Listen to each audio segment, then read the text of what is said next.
the 13th Part 3 is about a group of people going to a family cabin in the woods, and we got Jason Voorhees lurking around for his next victims.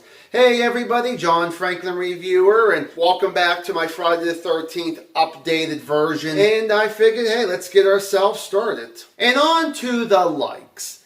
Well, the first thing I want to talk about, let's just get this out of the way here, is that this movie is in 3D. I personally don't have a problem with it. Yes, I mean, I do own it on 2D. The whole thing where they're just like putting stuff in front of the camera, it never bothered me. I was always perfectly fine with that there. I like the score at the very beginning throughout the movie. The acting, I'm going to say passable. There might be maybe once in a while you might get a good line from one of these actors and all that, and they deliver it very well. I'm talking about some of the characters here. I want to talk about the character named Chris. Now, I really do like her, and the big reason is she has to go through a lot of emotions in this movie, and she does a really good job with that. And then another character I want to talk about is kind of a mixture of a Cheech and Chong wannabe. I don't remember the character's name. I really did like this guy. He was, I guess I would say, one of two jokesters, and I really did actually like his lines. He definitely made me laugh.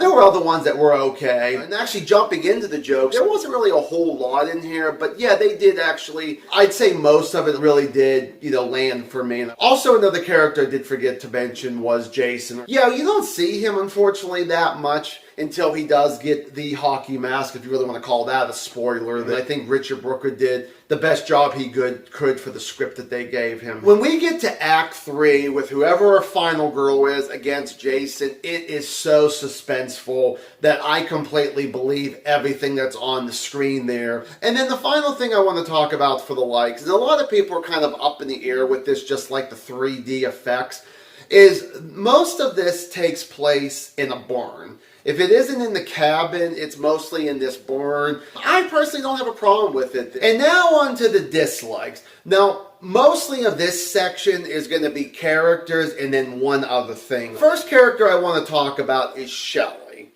God, this guy, he's the jokester. He's more the jokester than the Cheech and Chong wannabe that I did like. Now, if you remember what I said about the jokester in Part 2, I love that guy. Every time I watch that movie, I really enjoy his jokes. Shelley, he's definitely the last person why I would pop in this movie. He's very annoying. I don't care for his jokes. And just like a lot of people in this movie, I just want to strangle him and say, grow up a little bit or get better jokes than what you're doing. Another character I want to talk about is Rick, who is an on-again, off-again boyfriend to one of our other characters. And his entire arc in this is him just trying to get laid from this one female, and that's it. He's just a huge horn dog throughout. Another character I want to talk about is our Crazy Ralph wannabe, since Crazy Ralph is not in this one. The new guy that they come up with, honestly, he was okay. He's only in it for like a minute or two, but I just wanted to bring him up anyways. There are these three bikers. We got two guys and one woman, and they're wasted in this. What we see of them, which is like two scenes, maybe three tops, and then they're gone. They almost felt like there was like no point. They were a side story, and they felt like that they just didn't actually really need to even be in this story. And the final dislike is going to be the kills and the gore. Well, unfortunately, we don't get a lot of blood. Once again, we probably get maybe as much gore as we do with Part 2, and I was more satisfied with that one than this one here.